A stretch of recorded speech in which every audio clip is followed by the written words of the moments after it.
Segundo Reis, capítulo 6, versos do 8 ao 23. Amém?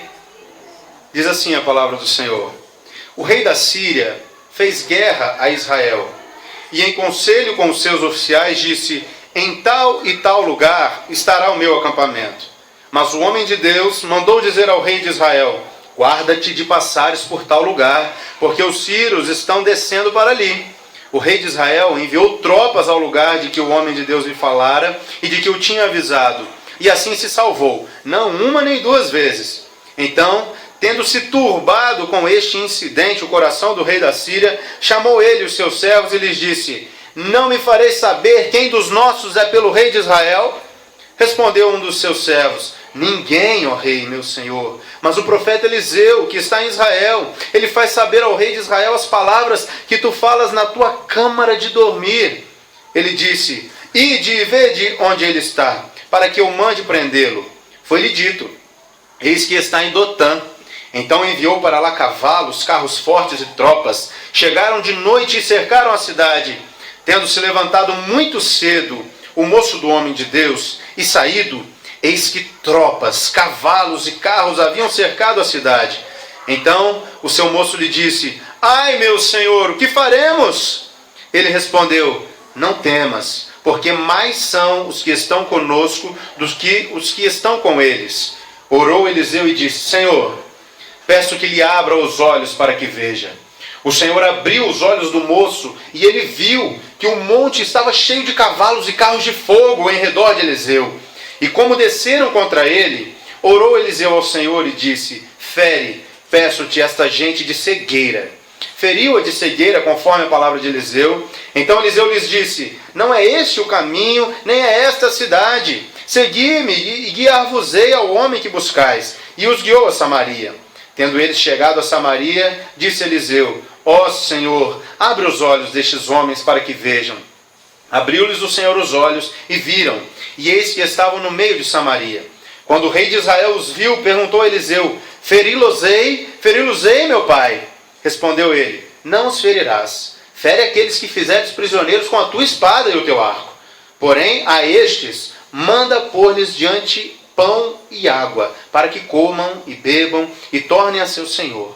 Ofereceu-lhes o rei grande banquete, e comeram e beberam, despediu-os e foram para seu senhor. E da parte da Síria não houve mais investidas na terra de Israel. Amém. Eu quero que você ouça uma música, antes de nós começarmos a palavra.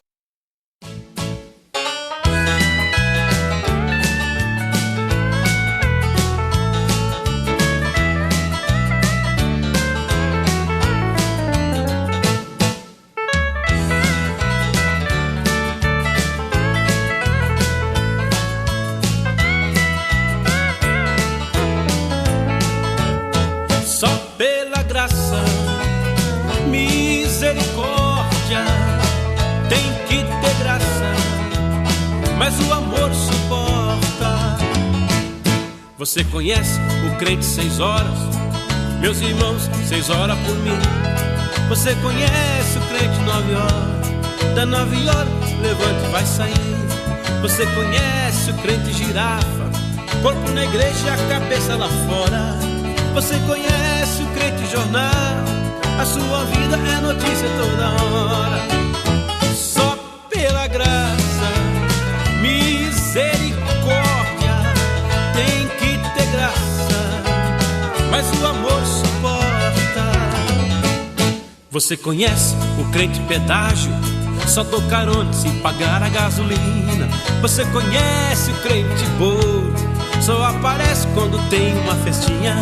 Você conhece o crente celular? Fora de área e sempre chiando. Você conhece o crente faz tudo. Ele faz tudo pra viver atrapalhando.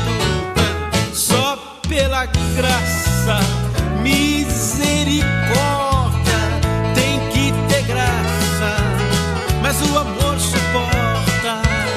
Só pela graça, misericórdia tem que ter graça, mas o amor suporta. tipo de crente você é, meu irmão? Eu espero que não seja nenhum desses que apareceram aí não, né? Mas eu quero falar com você de um homem, de um tipo de crente, de um homem muito crente. E o nome dele era Eliseu. Essa música que nós ouvimos é do pastor Eliseu Gomes, do CD chama Louvor Rural. E é muito interessante, tem umas letras muito boas. E essa música ele fala de vários tipos de crentes. Se você se identificou com algum, é misericórdia, irmão, só pela graça. Mas o amor suporta, graças a Deus. Mas eu quero falar com você de um crente, um homem muito crente, chamado Eliseu. Não Eliseu Gomes, o pastor, mas Eliseu da palavra de Deus que nós lemos. Um homem muito crente, um homem acostumado com o sobrenatural de Deus. Um homem que realmente sempre viveu inserido num contexto de experiências com Deus. Ele era o discípulo de Elias. Então, já enquanto caminhava com Elias, Eliseu viu muitas coisas, muitos milagres, muitas bênçãos. Para você ter uma ideia, Eliseu viu o seu discipulador, o seu mestre Elias, subindo, sendo arrebatado no céu por um redemoinho, e tinha carruagens de fogo ao redor dele. E ele começou a experimentar desde cedo muita coisa de Deus, algo muito sobrenatural. E, inclusive, eu quero destacar algumas obras que Deus usou Eliseu para fazer, alguns milagres que Eliseu realizou. Em certa vez, as águas da cidade estavam amargas, estavam impuras, estavam não úteis para beber. E o povo foi falar com Eliseu, e Deus deu uma estratégia para ele, ele colocou um pouquinho de sal na fonte. E aí eu não sei, como meio ambientalista, aí se tem alguma base, eu acho que não. Foi um milagre, Deus mandou ele colocar sal lá na fonte, e toda a água se purificou. E um milagre, e o povo quase morrendo de sede, porque as fontes estavam amargas, estavam ruins para se beber. E Deus usou isso, Eliseu, para realizar esse milagre. Ele multiplicou o azeite para uma viúva que estava prestes a morrer. E ele fala, vai lá, pega vasilhas vazias com as tuas vizinhas. E essa viúva pega várias vasilhas vazias, e ela tinha só um pouquinho de azeite, ela começa a derramar o azeite nessas vasilhas vazias. E enquanto ela estava derramando, as vasilhas iam enchendo e nunca acabava o azeite. E quando acabaram as vasilhas, acabou de jorrar o azeite também. Deus multiplicou o azeite por meio de Eliseu, para essa viúva. Ele ressuscitou a filha da sunamita, uma mulher que enquanto ele passava, chamou ele, construiu uma casinha para ele lá, uma suítezinha para ele ficar com o moço dele, e ele ficava ali toda vez que passava por ali. E aí Deus coloca no coração dele, essa mulher está sendo tão boa para a gente, o que a gente pode fazer por ela? E aí o discípulo dele fala, vamos dar um filho para ela não tem filhos, vamos orar para Deus. E ele fala amém, Deus vira para ele e fala, dentro de 1 ano você vai estar com um filho no colo. E aquela mulher não acredita, fala, não brinca comigo não. Ele fala, é verdade. E aquela mulher gera e tem filhos, e acontece que depois de um tempo, esse filho dessa mulher que ela não tinha pedido, ele morre. E ela vai falando exatamente isso para Eliseu, ela leva até Eliseu e fala, olha só, eu não te pedi filho nenhum, você me abençoou, me deu um filho, agora o filho está morto, e agora você me resolva isso. E Eliseu, imagina a pressão, sem pressão nenhuma, falou isso para o profeta. E aí Eliseu se tranca no quarto, ora, clama a Deus pela vida do menino, e o menino ressuscita. Então é um homem acostumado com milagres. É um homem que certa vez a comida estava envenenada e Deus dá uma direção e ele ora, abençoa e tira o veneno da comida. E todos comem e nada acontece. Você acha que essa história de multiplicar pão começou com Jesus? Não, lá Eliseu, muito tempo atrás, Eliseu multiplicou pães e espigas de milho para todo um batalhão comer também. Deus já tinha usado Eliseu para partir o pão e multiplicar os pães naquela época. Ele curou Naamã, um soldado do alto escalão do exército sírio, curou da lepra. Vocês lembram dessa história? O capitão lá foi cheio de pomba para ele, já não sabia mais o que fazer, quais médicos procurar. Aí uma serva lá dele virá, se o meu senhor estivesse em Israel, lá tem um profeta que pode te curar. E ele vai atrás do profeta. Na verdade, ele manda umas cartas para o rei, estou indo aí para ser curado. O rei manda, estou indo aí mandando meu servo na mão para você curar ele. E o rei de Israel fala, esse cara está querendo entrar em guerra comigo, porque ele está achando que eu sou Deus para curar alguém? Quem que esse cara, ele está arrumando desculpa para entrar em guerra? E aí fala, não, manda ele vir. Eliseu fala, deixa ele vir, vai ver que há Deus em Israel. E Naamã vem, cheio de pompa, e Eliseu nem sai para receber o profeta. Manda o moço dele, vai lá, avisa Naamã para ele mergulhar 7 vezes no Rio Jordão e ele vai ser curado. E aí Naamã fica irado com isso. E ele fala, nossa, eu achei que ele ia sair, ia fazer um monte de movimento com a mão, ia fazer... E aí a lepra ia deixar o meu corpo. E aí ele manda eu mergulhar 7 vezes no Jordão, esse rio sujo, tanto o rio mais bonito na minha terra. E aí um moço do capitão Naamã falou, mas meu senhor, se ele tivesse te pedido uma coisa difícil, você não ia fazer? Vai lá, mergulha, não custa nada. E Naamã ouvindo, tá bom, vou lá então. E ele vai, mergulha 7 vezes, no sétimo mergulho ele sai curado da sua lepra. Então Eliseu, um homem extremamente usado por Deus. E antes deste texto que nós lemos, Deus ainda usa para fazer flutuar um machado. O povo está trabalhando, de repente um machado que era uma ferramenta ultra tecnológica da época. Imagina hoje aí, não sei, uma ferramenta de alguns milhares de reais, né, algum iPad aí, algum computador ultra moderno, o homem trabalhando com machado, era ultra tecnológico o ferro da época, e de repente o machado escapa e cai no lago, e o homem fica desesperado. Imagina, se alguém te empresta um ultra computador aí, de repente você joga, o computador cai no rio, perdi, e o homem fica desesperado. E Eliseu passando, o que está acontecendo? Era emprestado a ferramenta e caiu no lago, pá. Eliseu pega um pedaço de madeira, joga no rio, e quando ele joga o pedaço de madeira, o machado flutua e cola no pedaço de madeira. Ele vai e pega o pedaço de madeira colado, o machado colado no pedaço de madeira. Primeira vez que eu vejo ferro flutuar com um imã, né? A madeira puxar com imã o ferro, né? Então, amados irmãos, um homem acostumado com milagres, acostumado com o sobrenatural de Deus. E aí no texto que nós lemos, agora ele estava cercado. Como a gente viu, ele estava cercado, ele estava numa cidade chamada Dotã. Alguém já ouviu falar de Dotã? Importantíssima cidade de Dotã, já ouviu falar? Eu nunca tinha ouvido, já ouviu, Cris? Eu vi uma pregação. Na pregação mesmo, né? Porque não é uma cidade muito conhecida.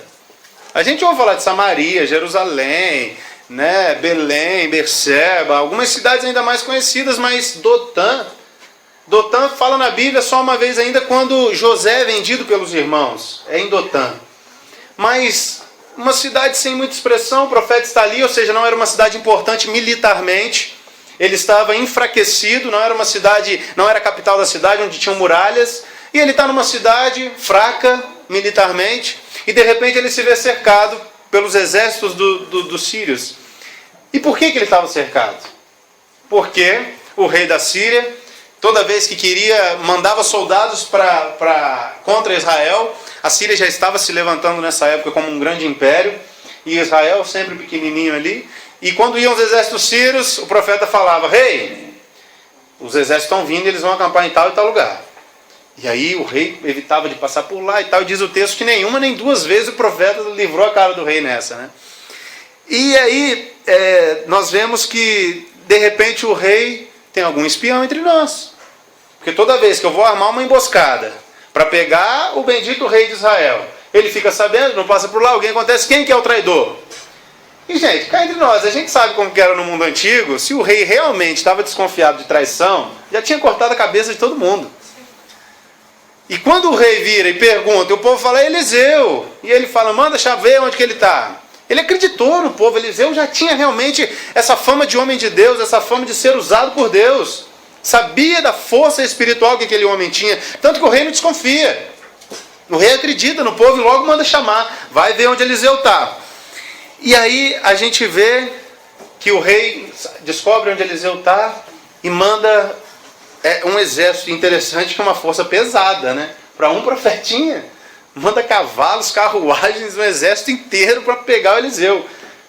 E aí a gente vê que o rei de Israel sempre estava tendo a revelação, né, e tendo o livramento. E de repente se vê cercado ali o profeta. Mas eu queria destacar sobre este rei de Israel. Quem era este rei de Israel? O texto não fala. Mas quando a gente estuda um pouquinho antes, se a gente lê o próprio livro de Reis, um pouquinho antes, conta a história de Jorão. E um pouquinho depois também continua falando de Jorão. Então, provavelmente, Eliseu estava inserido no contexto do reinado de Jorão, aqui do rei Jorão. Não é Chorão não, tá gente? Jorão. Amém? Jorão. E aí, a gente vê que, na verdade, Jorão não tinha uma relação muito boa com com Eliseu não. Eliseu não tinha uma relação muito boa com esse rei Jorão. A gente vê pelo próprio texto que a gente lê, que quando Eliseu vai, e aí vê ora para Deus cegar os soldados, e Eliseu dá um caô lá nos caras, fala, não é aqui que vocês têm que estar não, eu não sou o cara que vocês procuram não, vamos lá que eu vou levar vocês. E Eliseu leva os soldados sírios para o meio da capital da época, que era Samaria. Leva para o meio da cidade onde o rei ficava, e Senhor, agora abre os olhos deles. Quando eles abrem, eles estão no meio da capital de Israel, cercados de soldados, e aí o rei vira e fala, ainda chama o profeta de pai, né? Meu pai, vamos matar eles, vamos matar.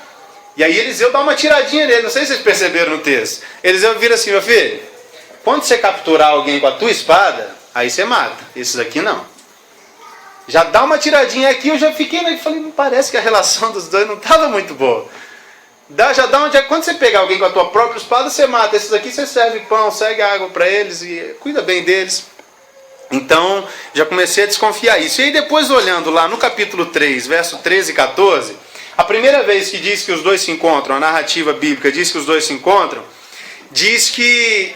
Olha só, vamos abrir lá, segundo Reis 3, 13 e 14. É interessante a fala. Tá? O rei Jorão, rei de Israel, se juntou com o rei Josafá de Judá e mais um rei para irem numa investida contra o outro exército. E aí está os três subindo, de repente começa a faltar água no exército. E os três estão quase morrendo de sede, o exército inteiro morrendo de sede. Aí o rei Josafá de Judá fala, não tem aí algum profeta? Para ver se não tem uma palavra de Deus para gente? E aí fala, o Eliseu está aí no meio, aí chama o Eliseu aí. Aí vem, eles chamam o Eliseu. Versículo 13.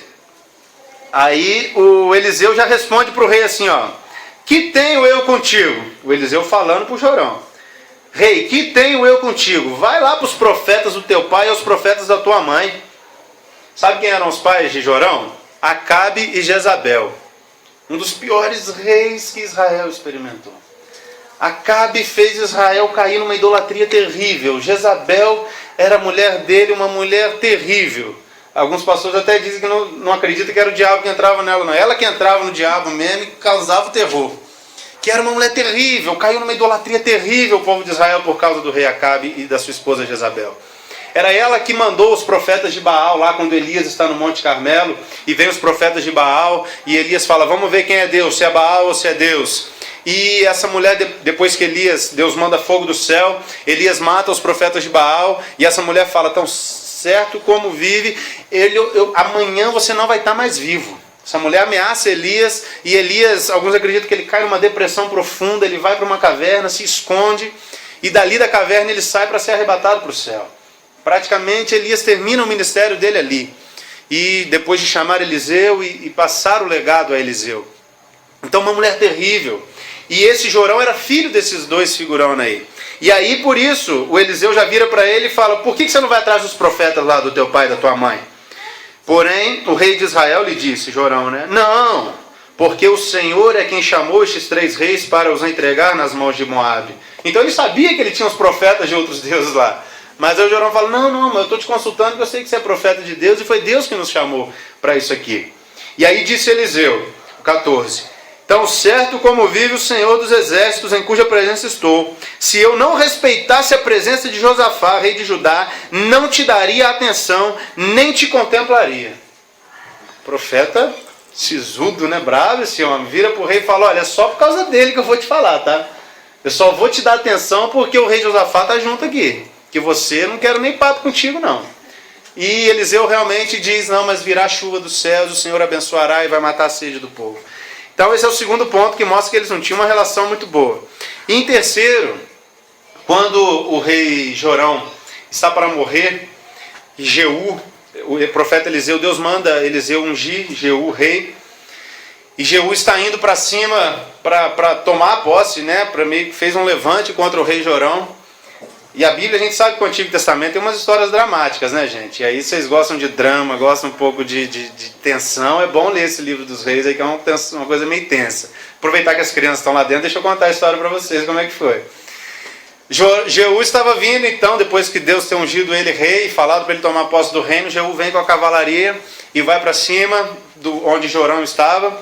E aí Jorão, o cara que ficava observando das muralhas, fala, olha, tá vindo uma galera aí contra a gente. Tá vindo uma galera cavalgando aí. E aí o rei fala, manda alguém lá perguntar se é de paz. E aí vai lá um carinha perguntando, é de paz a tua vinda? E aí Jeú já fala, o que você tem a ver com a paz, meu filho? Passa aqui para trás, nem volta não. Aí o cara que estava vigiando lá falou, ih, rei, o mensageiro nem voltou. Manda outro. Mandou outro. É de paz a tua vinda? E Jeú cavalgando falou, o que você tem a ver com a paz? Passa aqui para trás também.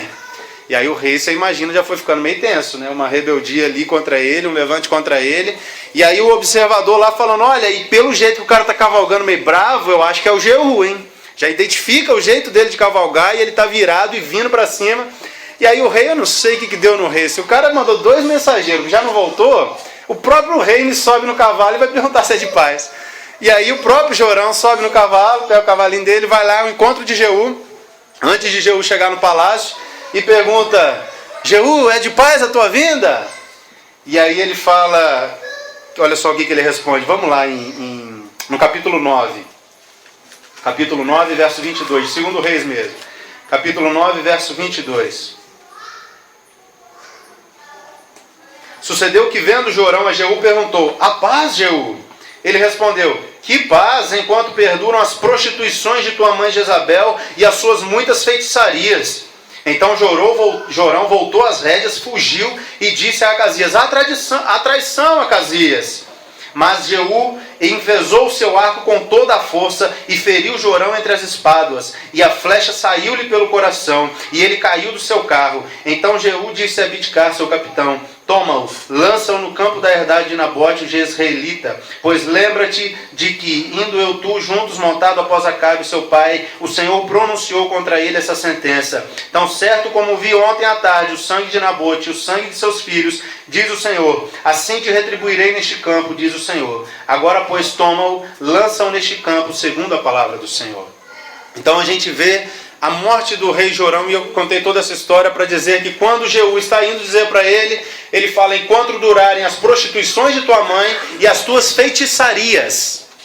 O rei era um feiticeiro. O rei Jorão, que Eliseu estava tendo a visão de livrar ele das investidas sírias, era um feiticeiro. Era alguém terrível. Os pais eram terríveis, ele era alguém terrível, longe dos caminhos do Senhor. E aí eu comecei a observar e eu quero pensar sobre este texto que nós lemos, algumas coisas que podemos aprender. Olha, gente, estava aí esse texto, que benção. Alguns princípios que eu aprendo nessa experiência com Eliseu. O primeiro princípio, e aqui eu quero destacar o seguinte, a Bíblia, deixa eu tirar aqui, senão vocês ficam lendo, né, gente? A Bíblia é um livro de princípios. A Bíblia não é um livro apenas de historinhas, mas também não é um livro mágico, não é um amuleto, onde se a gente carregar com a gente vai ter sorte na nossa vida. A Bíblia é um livro de princípios, e por trás de cada história bíblica temos um princípio a ser empregado na nossa vida. O que é um princípio? Por exemplo, um princípio bem claro, honra teu pai e tua mãe, que os teus dias na face da terra serão prolongados. Um princípio bíblico, quem honra pai e mãe tem longos dias sobre a terra, tem dias de bênção sobre a terra. Então a Bíblia é um livro de princípios. E aqui nós aprendemos alguns princípios para as nossas vidas. E é por isso que a gente não pode muitas vezes, muitas histórias que acontecem no passado, no Antigo Testamento, muitos falam, isso aí já está ultrapassado, isso não tem como acontecer mais. Mas contém ali um princípio para a nossa vida. E então, alguns princípios que eu aprendo com essa experiência. Os servos de Deus são chamados para frustrar os planos do inimigo.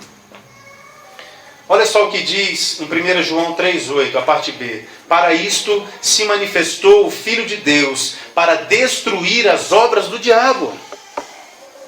Eliseu, como profeta de Israel, cada vez que o rei da Síria se levantava para ir contra o povo, o Senhor trazia para ele a estratégia do rei inimigo, e ele falava, olha rei. E aí eu quero lembrar quem era o rei Jorão, por isso que eu contei a história do rei Jorão, para você saber com quem ele estava falando.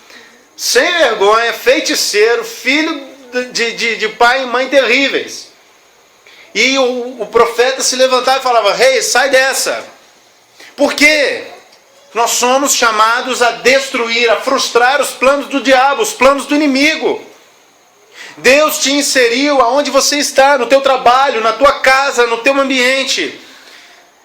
Na tua casa, na tua faculdade, na tua escola, para você frustrar os planos do inimigo para aqueles que estão à tua volta.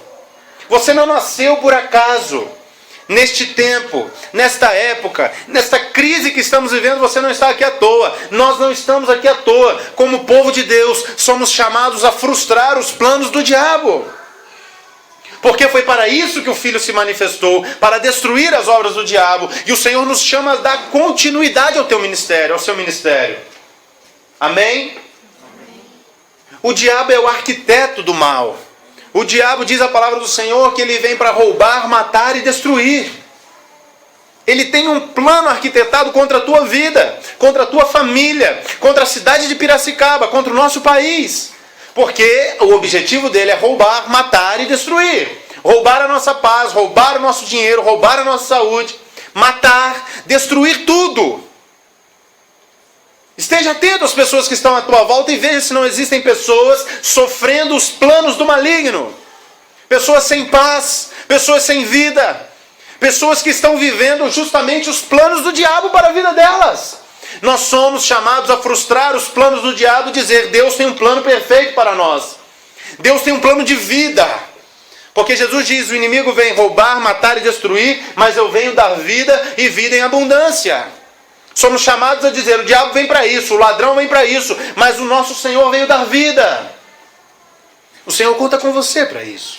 Primeiro princípio, nós somos chamados a frustrar os planos do inimigo. E aí eu te pergunto, nós temos sido agentes de Deus para frustrar os planos do inimigo na nossa cidade, na nossa casa, no nosso trabalho? Ou será que você tem sido um agente do inimigo aonde você está? Que isso, pastor?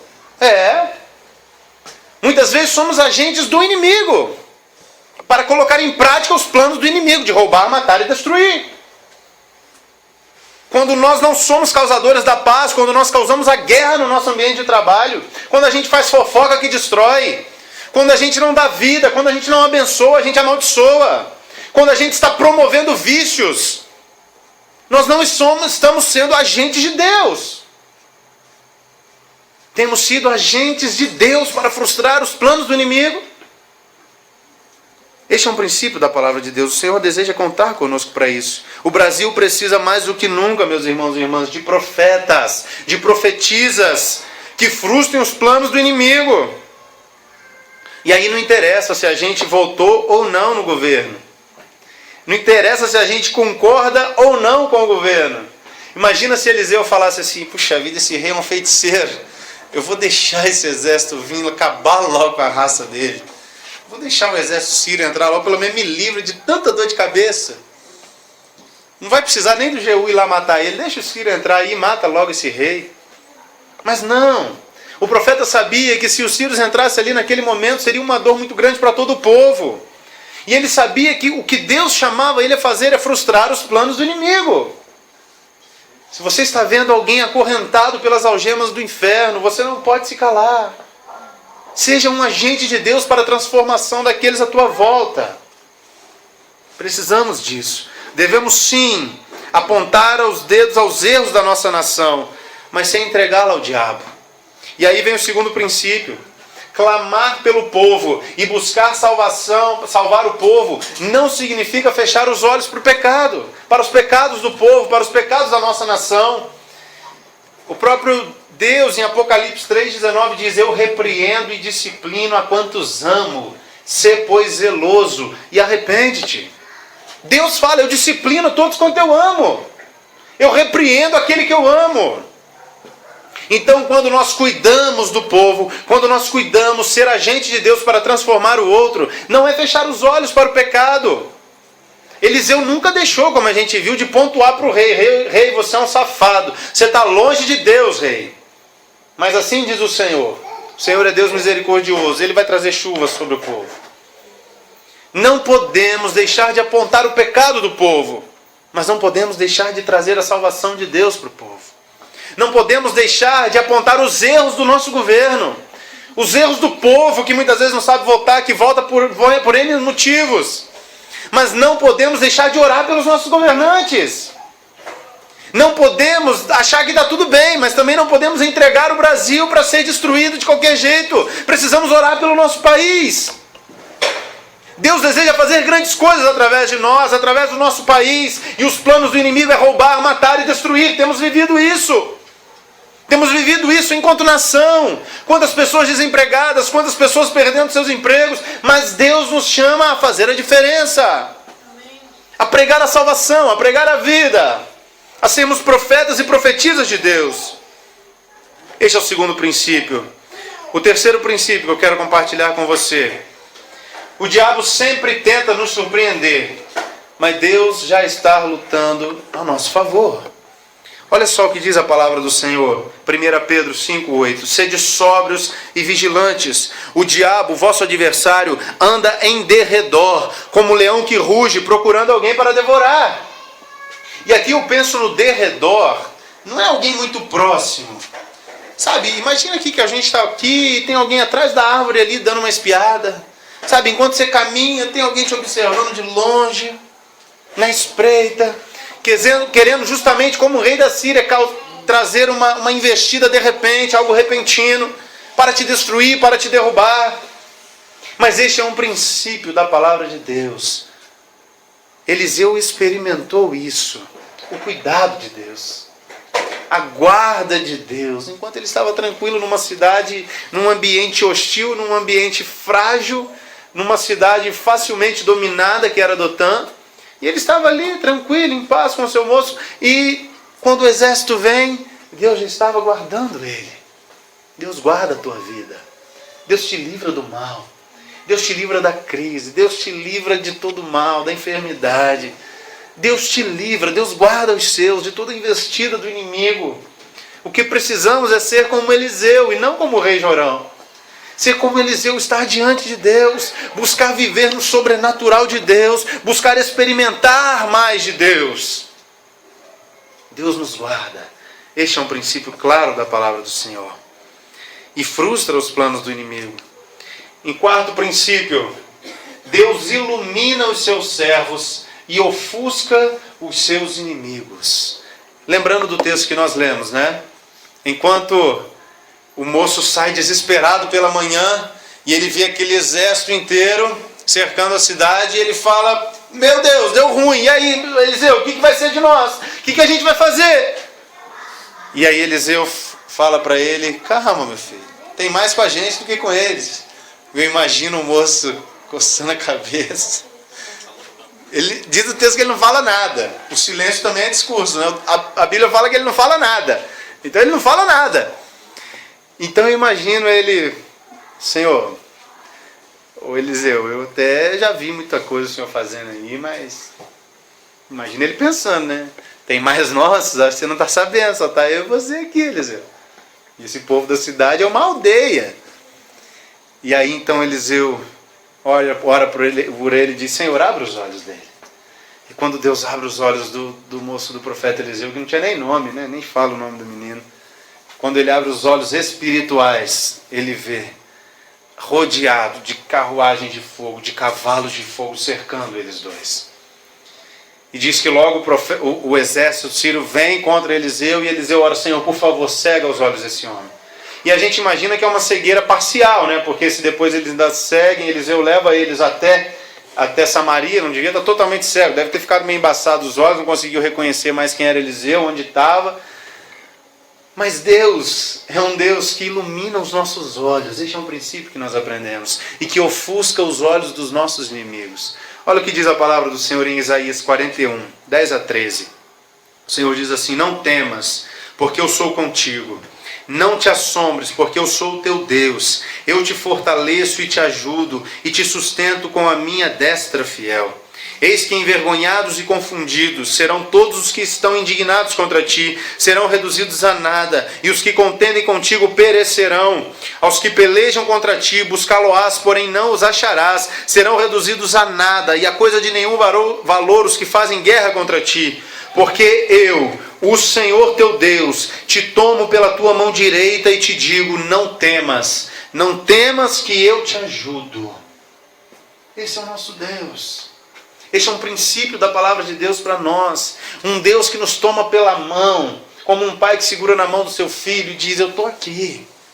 Não tenha medo, eu sou contigo. Não tenha medo dos teus inimigos. Eu vou ofuscar a vista deles contra a tua vida. Eu vou ofuscar a vista do inimigo contra a tua vida, do diabo e seus demônios contra a tua vida. Então somente ser forte, não tenha medo, seja corajoso, venha comigo. É o que Deus nos diz, palavra de Deus para as nossas vidas. E Ele nos dá visão, Ele abre os nossos olhos para enxergarmos aquilo que nós não vemos. Você já teve essa experiência? De estar perdido, de estar com medo, de estar com dúvida, e de repente parece que te dá uma claridade, que você começa a enxergar as coisas de maneira diferente. Começa a enxergar, Deus está cuidando. Em meio a uma crise, em meio a uma perseguição, o Senhor te mostra que está com você. Amados irmãos, por fim, o último princípio que eu quero compartilhar com você. O discipulado é este processo de ajudar o outro a enxergar o mover de Deus que nós já vemos. Eliseu com o seu discípulo, ele apenas o ajudou a ver o que Eliseu já via. Tanto que ele fala, fique tranquilo, eu já estou vendo. Tem mais nossos do que deles. E o discipulado que nós propomos caminhar também enquanto igreja neste lugar, é justamente este processo de nos ajudar um ao outro a ver a vontade de Deus para a vida dele. Ajudar o outro a enxergar o que ele não está conseguindo ver. Enquanto o outro está com medo, enquanto o outro está tremendo, enquanto o outro está lutando, a gente caminhar junto e fala, meu querido, olha, Deus está aqui. Veja os anjos ao teu redor. Ou apontar caminhos, veja quantos caminhos você tem. Porque muitas vezes a gente está perdido. E quem já experimentou esta relação de discipulado enquanto você estava perdido, enquanto você tinha dúvida quanto a algo, e Deus levanta alguém, você se abre com alguém, e Deus levanta alguém e te diz, vamos orar junto. Olha, será que às vezes não é melhor você fazer isso ou aquilo? Vai por este caminho, tenta isso, fala dessa maneira. E de repente parece que os nossos olhos se abrem.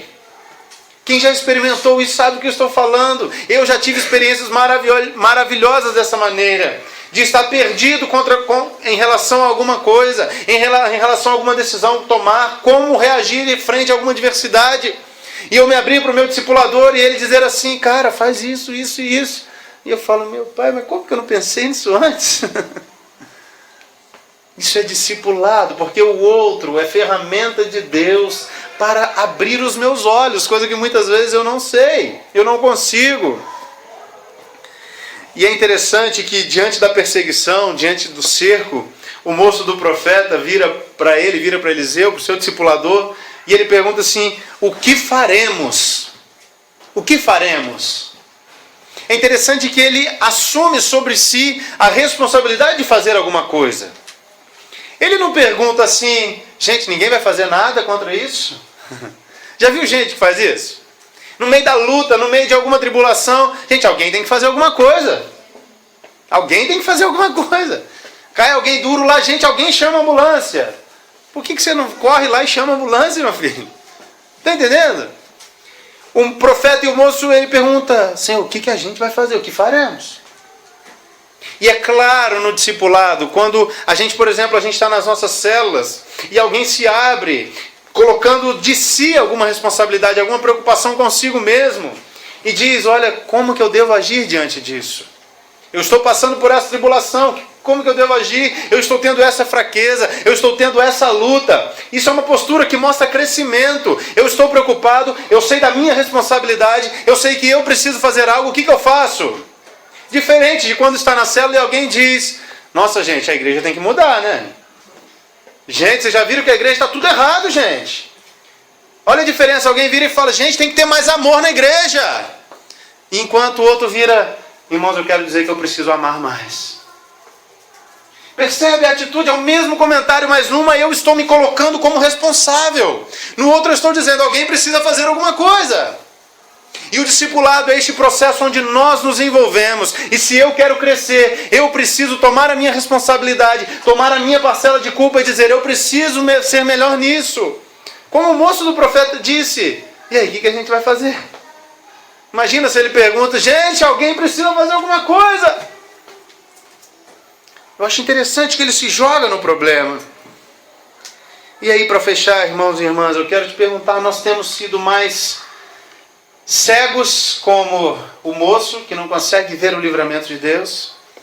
Ou nós temos sido como o profeta Eliseu, que tem aberto olhos das pessoas, os olhos das pessoas para verem o que Deus tem feito na vida delas, o que Deus pode fazer na nossa vida? Mais ou menos. Tem hora que eu tô meio cego, tem hora que eu enxergo, tem hora que eu ajudo a enxergar, tem hora que eu atrapalho o outro a enxergar. Que nós possamos ter isso em mente. Cegueira e visão. Você está mais para cego? Ou Deus tem te dado a visão da vontade dele e deseja que você compartilhe essa visão com outros? Esse é o chamado de Deus para as nossas vidas. Compartilhar aquilo que você já está vendo. As maravilhas que você tem vivido no discipulado, no crescimento com Deus, no aprofundamento espiritual com Deus. Deus está te chamando para isso. Compartilhe essa visão. Compartilhe essa visão de paz, de bênção, de alegria. Eu tenho dito que está muito na moda o Facebook, né? E aí quando a gente gosta de alguma coisa, o que a gente faz? Curte, né? Dá um joinha lá. Mas quando a gente gosta muito mesmo, a gente compartilha. Você tem gostado muito do que Deus tem feito na tua vida? Não só curte não, compartilha. Compartilha o que Deus tem feito na tua vida. Compartilha a visão dos milagres de Deus com outras pessoas. Cegueira ou visão? Onde você está? Deus deseja abrir os teus olhos, para que você abra os olhos de outros, para que você abra os olhos da tua família, do teu vizinho, da tua casa, do teu bairro, da tua cidade, do Brasil. Esta é a palavra do Senhor para as nossas vidas.